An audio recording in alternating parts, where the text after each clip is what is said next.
Well, it's Saturday. I've got some reading glasses on, and we shall see. I have a bit of a beard, so if anyone is not a fan of beards, just pretend it's gone. I can cover that up. I've got my reading glasses on, so I don't know if that's a good thing or a bad thing, but um, it's a brand spanking new day. It's barely 9:15 Central Time on a Saturday. And I am trying to hold down the fort in Killeen, Texas. And we'll see how this Saturday goes. Um, and I never, yeah, and I'll hit admit. There we go. There we go. And so, welcome, sir. Ken, is my audio coming through? Oh, It's coming through loud and clear. there we And go. So I am excited here on Saturday, let me and show you. they that is that what I think that is. Did I see that correctly? I So, believe it did. well, Might uh, have trees though, because it's bright. it is very bright. Oh, And look, I got somebody coming to visit me. Ooh. oh, now does that squirrel have a name, or is it a nameless squirrel? Well, I call her McSquizzy. McSquizzy. Have you ever seen that cartoon Open Season? The animated movie Open Season. That I'm not sure. Open season. Killer Which one, I think, but it was pretty hilarious. My children watched it a lot, and so there was a squirrel on there. I don't remember the fella's name. The voice was done by that Scottish comedian, tall guy. He played a part in Last Samurai, co-starring with Tom Cruise, the tall Scottish guy. I He did the squirrel in the cartoon, and I liked the character so much. So yeah, just call her McSquizzy. McSquizzy is a good name. I like it. I like it a lot. So, oh boy. So, Just for here. and I think, oh, I will, I smashed a button. I smashed a button and there is a distinct possibility that we could move from a two-person to a three-person conversation. Mike C., welcome to Zoom, sir. And Mike, I can see that Mike has himself muted, which is acceptable. However, you are welcome to make your voice heard here on Saturday, November the something. Oh, now, Mike, No, where are all your hats? well, I apologize, Mike. Mike, you have, am I seeing correctly? Are my eyes seeing correctly? Do you have on two hats? Two, but the best one I saved for last. Okay. Oh, that's a three hatter. Now, I, I am a hat person, and you know that, so I appreciate it. And right before Zoom, I'm going to try to quickly tell a story. And if it gets boring, everyone can we decide what's boring, what's not boring. But honestly, I literally, before this Zoom got started, I had some crazy number, crazy. Oh, there's that word. I shouldn't use that word. I had a big number of hats right on top of this head.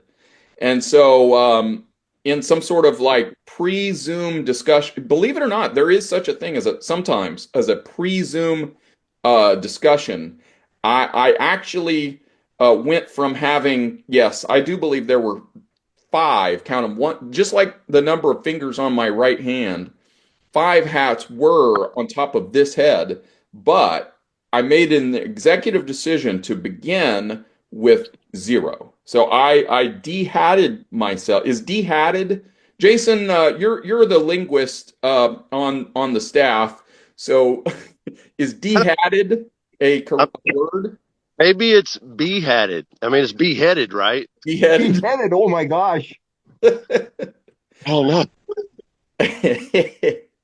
So, in any case, now that's a great hat. Mike, why don't you tell us a little bit? That hat seems like there's a subject matter there. That hat, if I'm reading correctly, and you notice I've got on my trusty reading glasses, which um, that hat, if I read that hat correctly, I believe it says "Dumb and Dumber." Uh, Yes, that it's an old hat. It's Are there some expl- shrubs in it, there? it's explaining. Can't make out the pictures. Is that some shrubs? Some shrubbery? some shrubbery. Yes, as a matter of fact, that is shrubbery. That's Bushes? yes, those could be some bushes. So, Mike, why does your hat have some bushes on that hat? Why were there bushes on that hat? Shrubbery, shrubbery. Shrubbery. Shrubbery. That, Shrubbery. that should have been trimmed away a long time ago. It should have been. It should have been. Oh boy, oh boy. So, Mike, But you can only do so much at one time. that is true. That is true. Well, rumor has it. Rumor has it. These are things. This thing is a smartphone, but it doesn't make you just by having a smartphone. It doesn't make you smart. That's what. Why is it? How can people have smartphones but not be smart? Why is it that somebody might own or possess a smartphone but then not be smart? How does that happen? Well, it's all the way you use the technology given to you. Yeah. And I personally think because our industrial military complex just gets off using acronyms for things and making like they just love that. Makes them feel very smart. Yeah. And so you see all caps. That'll signify two things. Either it's an acronym or it's a corporation, which is an oration of the dead, but that's another story. So I think SMART stands for self-monitoring and reconnaissance. Self-monitoring, analysis, reconnaissance technology, Mm. something along those lines. Because at one time everybody was worried about the CIA, doing wiretaps, and there's the secret agent man, and all, and but hell, why even do that? Just go ahead and sell the technology as something that's really cool.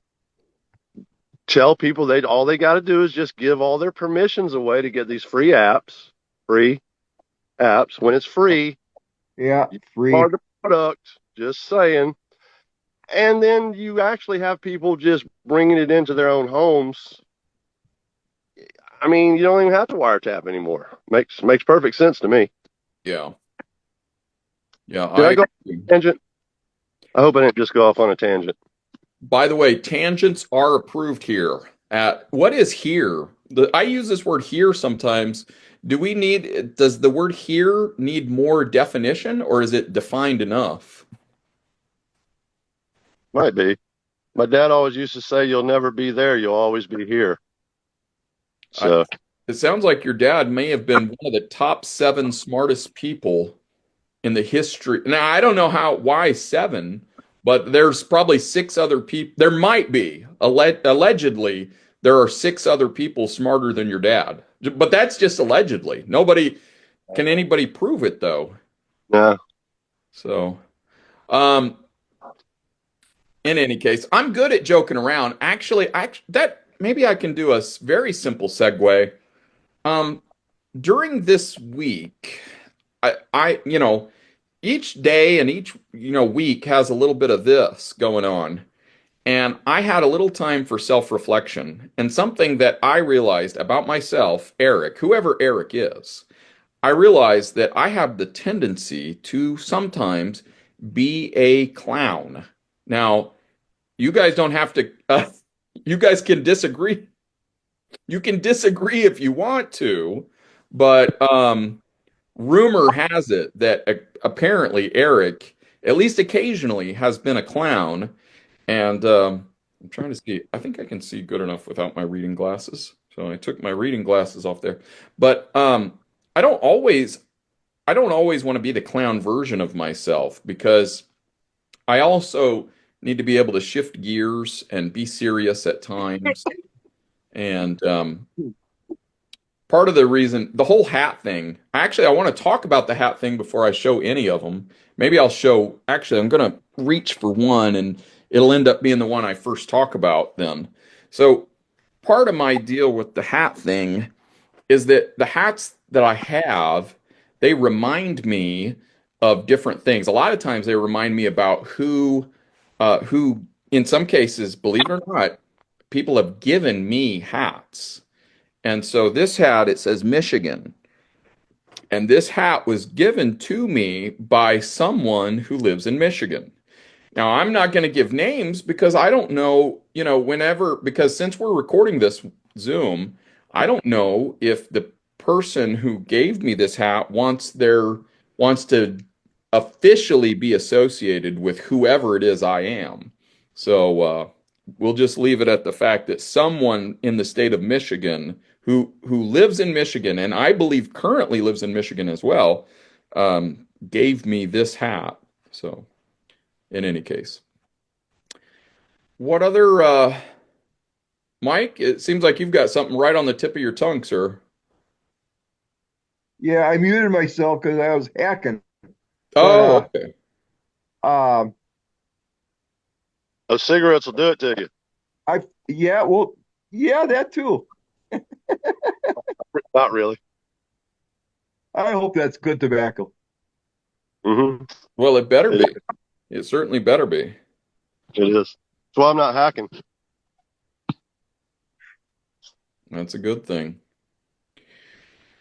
Well, So, I sprayed them apples for 15 years, 20 acres, gave me asthma. So What'd you spray them anyway, with? all kind, mostly Imidan and Captan and a few other things. Yeah, they were not good things, but No, no, none of them are. none of them are. None of them are. well, were you told that you had to use those things on the apples, or was it given to you as an option? Well, the old owner that we bought the place from used, I know he used more than I did, so I reduced it. And I tried to keep it as minimal as possible. I can understand that. So the insanity of that pesticide world, and just by the way, I'm certified by the Alabama Department of Agriculture in ornamental turf pest control as a supervisor, which is the overseeing of the mixing and the measuring and spraying of all those wonderful, horrible chemicals. Got into it before I understood about them what I do now. But I tell you what, when you're in the business, boy, do you learn a lot. And so we have to go and take continuing education on these, keep our points up so that we can stay relicensed every year and stay up on the current poisons and current trends and so forth. And I'm telling you, the classes that we go to are absolutely to me, they're insanity. They're given by very universityized, what I like to call perfectly programmed people, PPP. They've been through the system. They have the letters after their name. They're presenting the information. We've watched old recordings, old U.S.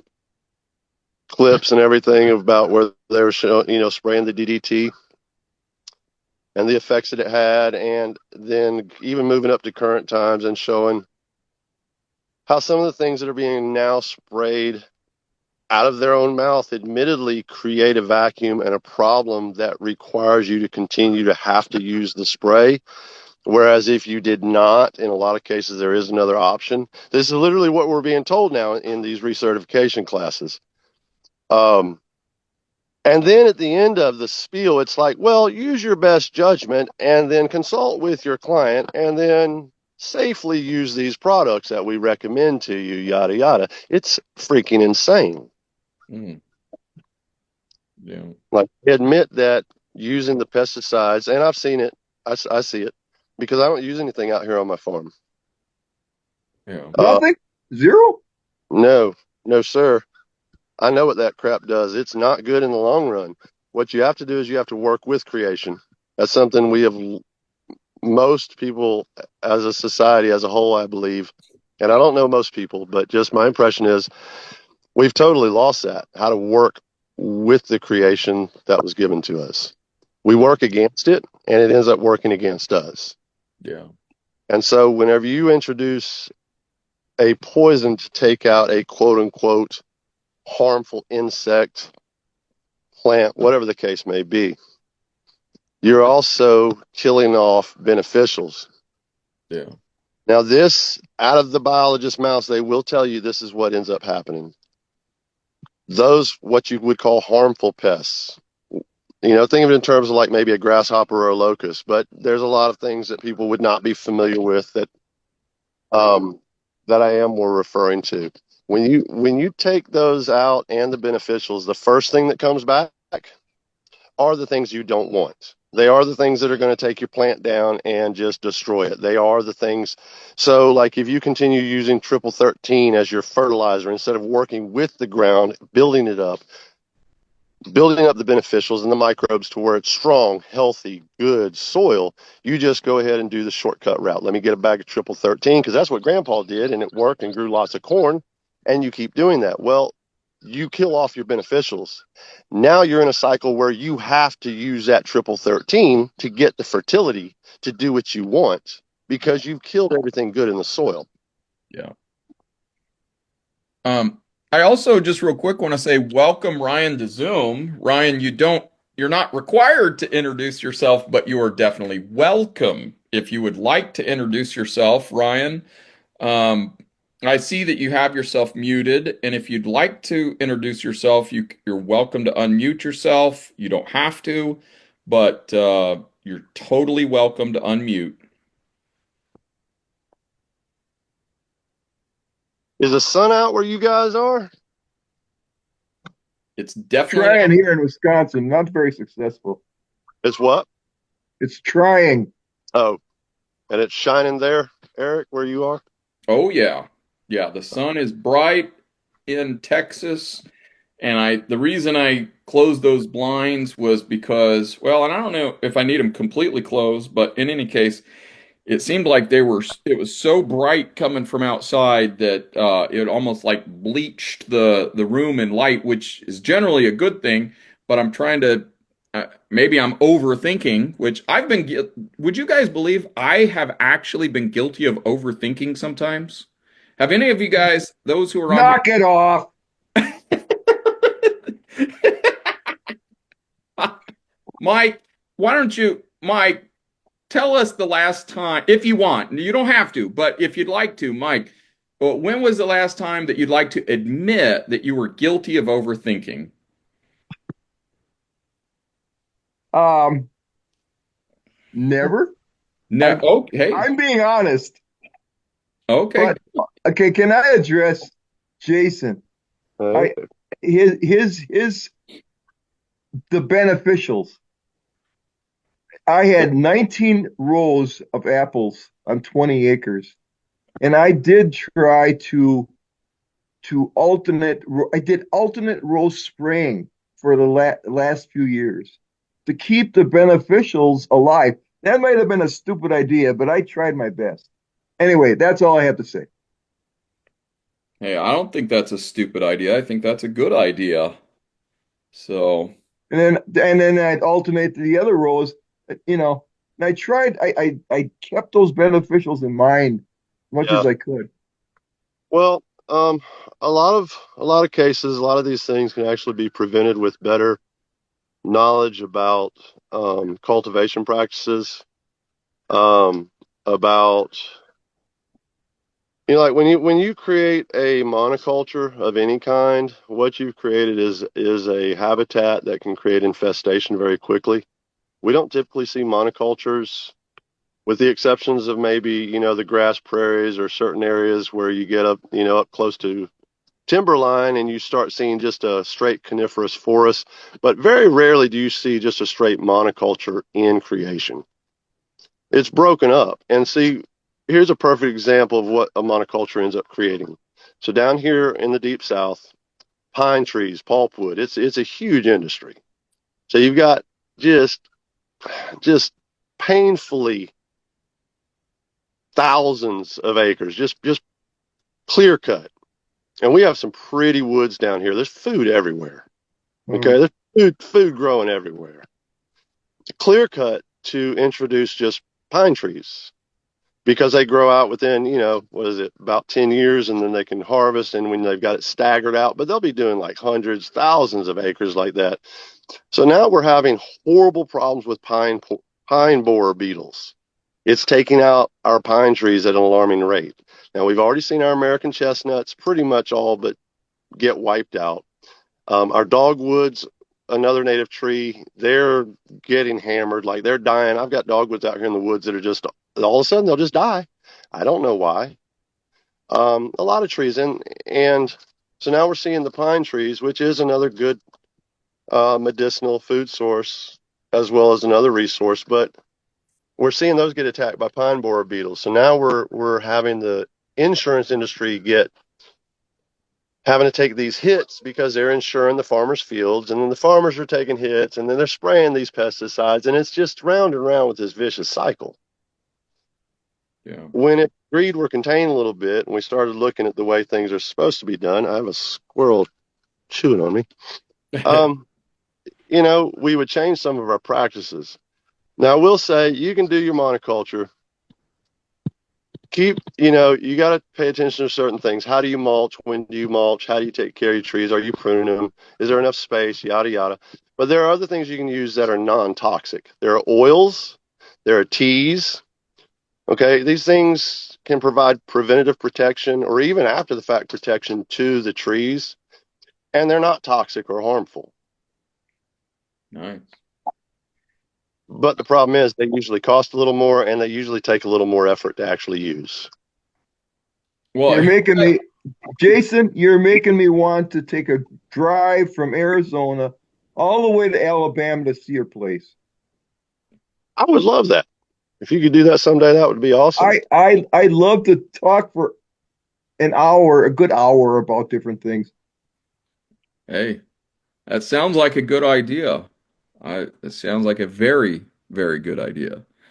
So, um, I've kind of switched hats a couple of times, and I see Mike's got the Ron Paul hat. That's a wonderful hat as well. Hmm. And then I've got the girl dad hat, which just for clarification, I guess occasionally there's clarification. So the clarification is I'm not claiming to be a girl. That has to go. How culture has gotten so incredibly stupid that some people would see a hat that says girl dad and they would think that the message that the hat's trying to portray or send is that, that stupidity. But in fact, all that this hat is trying to communicate is that I have girls. And I do. I am a dad, and my kids are both girls. And so, in any case, so Well, that's the you disclaimer on that. you need a new hat. Okay, Uh, okay. You're right. You're right. Thank you. It's culture girl dad. culture equals stupid. It does mostly, almost completely, almost completely. So, um, We kind of see that in Christianity, don't we? yeah, It's possible to see it. Yep. Because I mean, dogma is kind of like, yeah, another descriptor of kind of culture, right? yeah, And so we see quote unquote Christians get hung up on dogma to the point Yep. where Yep. not what the scripture actually says to them. oh yeah. I know what you're saying. It's very convenient for people to find. So the Bible, I read the Bible on a regular basis, and I recommend people to do that, to read the Bible regularly. But some people have a habit of creating hangups on certain verses, certain passages, and the hang up that people will create will be based on their own unique interpretation of whatever verse or whatever passage it is. And I think when people do that, they're forgetting other parts of the Bible that tell you that when you're learning something, reading something, that you should try to get additional perspective. So, hence, right now, in a very technical sense, there's four of us on the Zoom. And again, Ryan, you don't have to unmute, but Ryan, you're welcome here to unmute if you choose to. Um, I but think this. No, go ahead. Sorry. Yeah, I was just gonna say, like, so, whichever verse, people can have favorite verses, and there, I know, in any case, um, what other important subjects I today? would just go ahead and point out the scriptures you were talking about, like there in Proverbs where it says a man who isolates himself rages against all sound reason. And also in the multitude of counselors, there's safety. And that's just two. There's many more.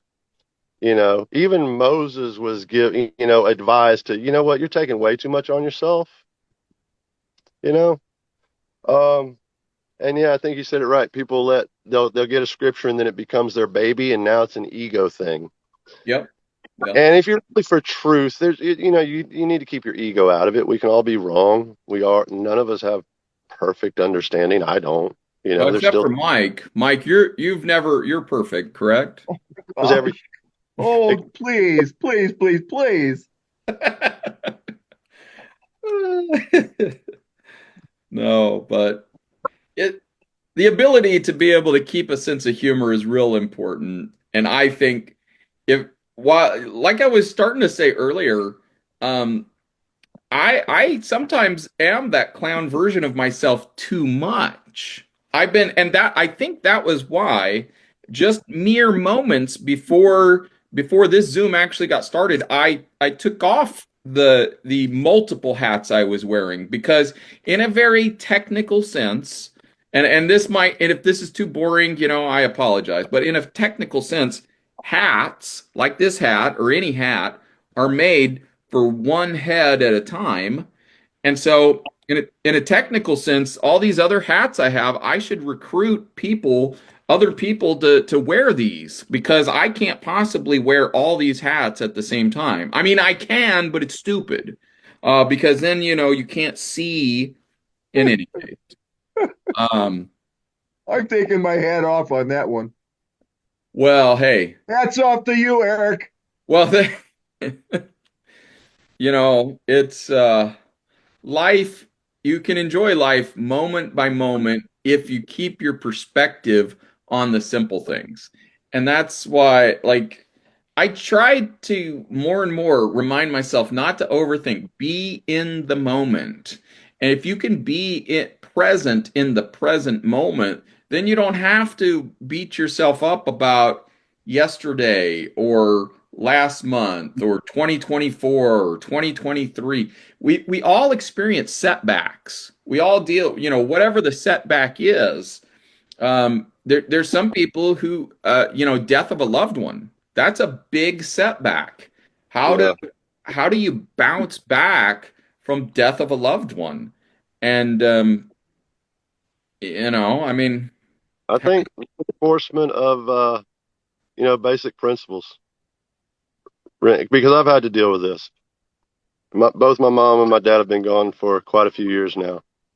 And so basically, that gives you a feeling of really feeling alone in the world. I've got a little sister, but my brothers are gone or whatever. Like they were much older, and so it's like, wow, I'm the last of my breed, so to speak, right? And so I think remembering, and that might be the perfect time to get a deeper connection with your Creator, because there is a Creator of us all. He doesn't shout. He doesn't try to control. He speaks in a small voice. yeah, It's usually quiet. Okay.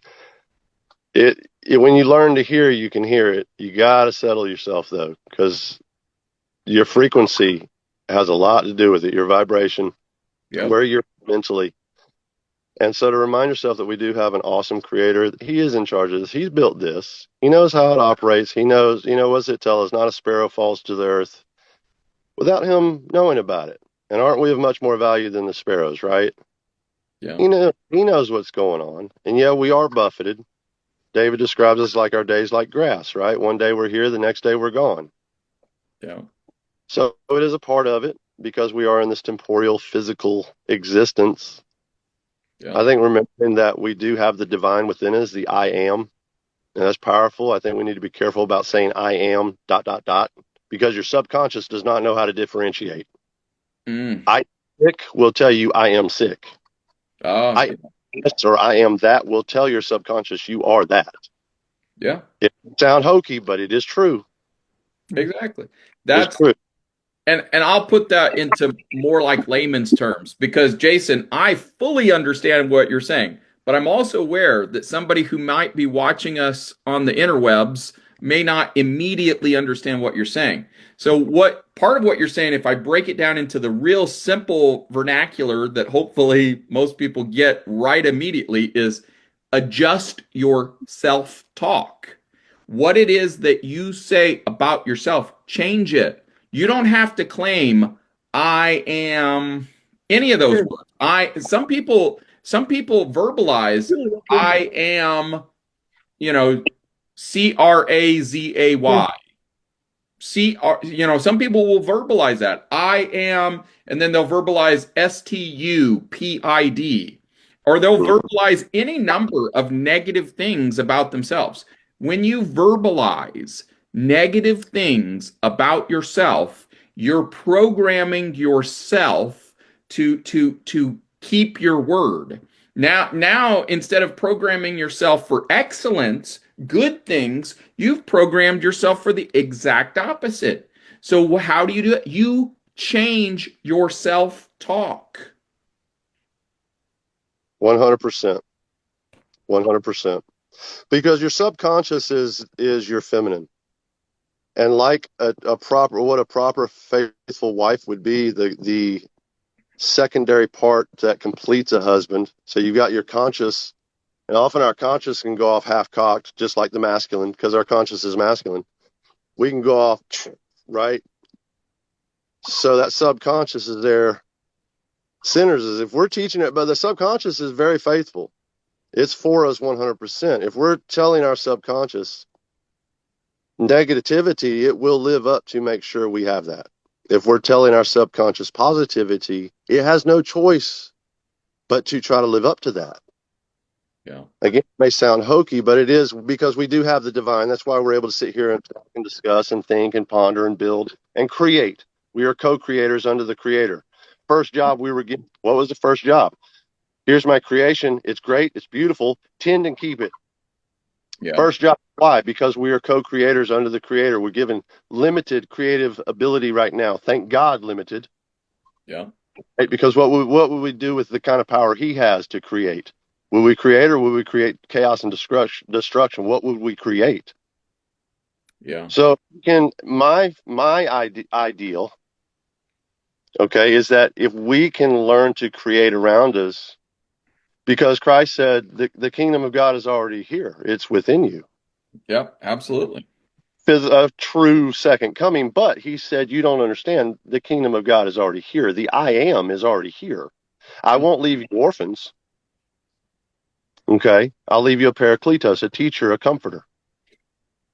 So are we creating the kingdom of God in our world? Are we creating that kingdom that's supposed to come and have all peace?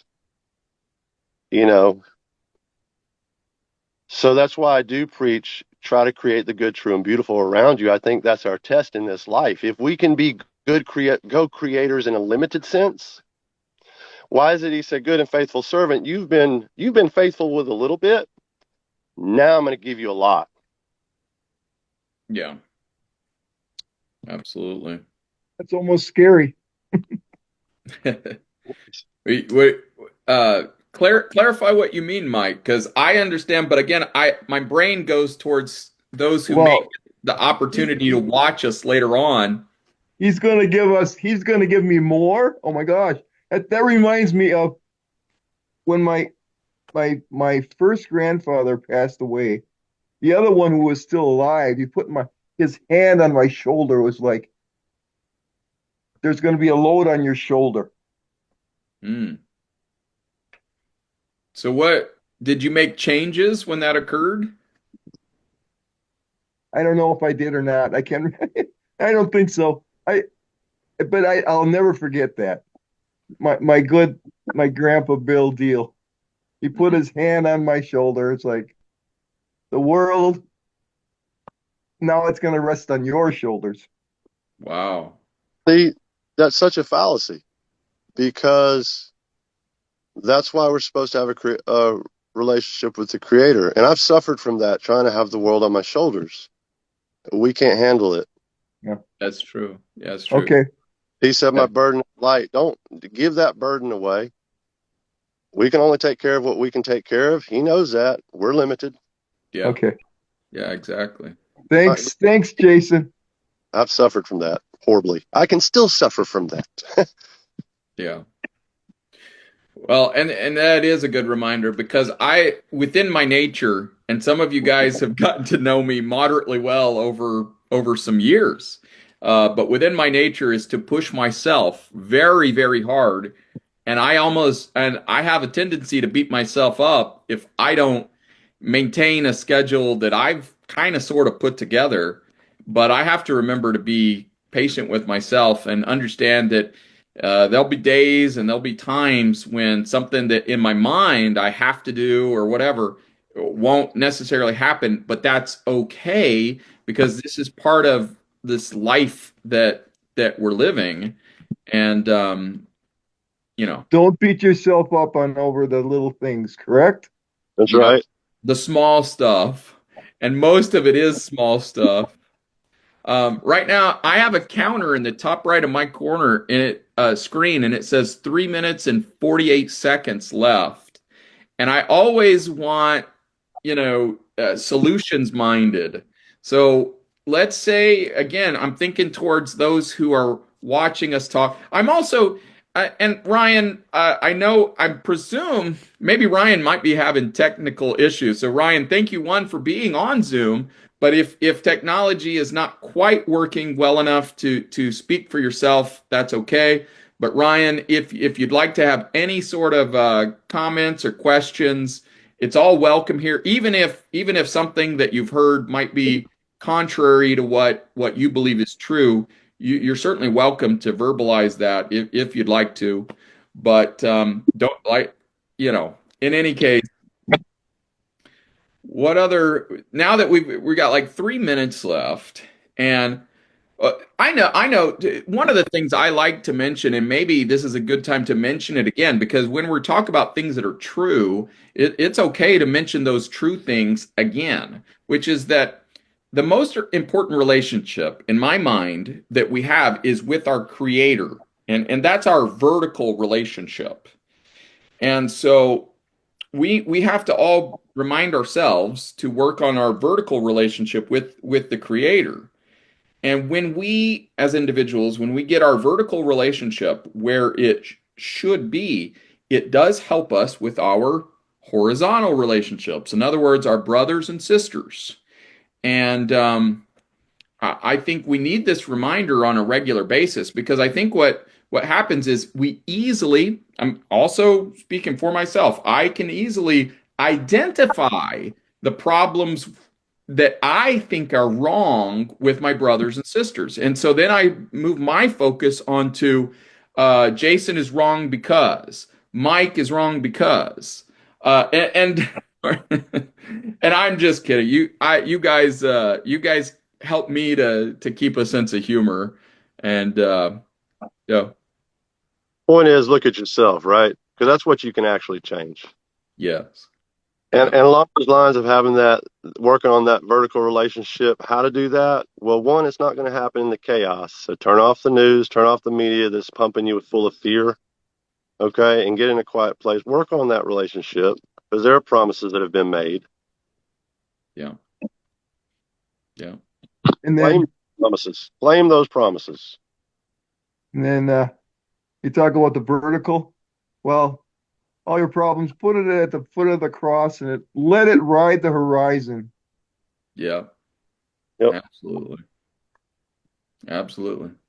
Yeah, we have a tendency to carry burdens that we don't have to carry. We try to carry like, oh, I gotta carry this. It's like, who told you you gotta carry that? You can let it go. Let it go. Whatever it is that you're dragging with you, if it's emotional guilt, somebody might watch this who knows that they embarrassed their family a week ago or a month ago or 5 years ago. Whatever that is, you can let it go. Today's a new day. Don't Yeah. identify yourself with the previous version of yourself. And that's for myself as well. I also have to not identify myself with previous versions of myself where I did something embarrassing or wrong or foolish. And so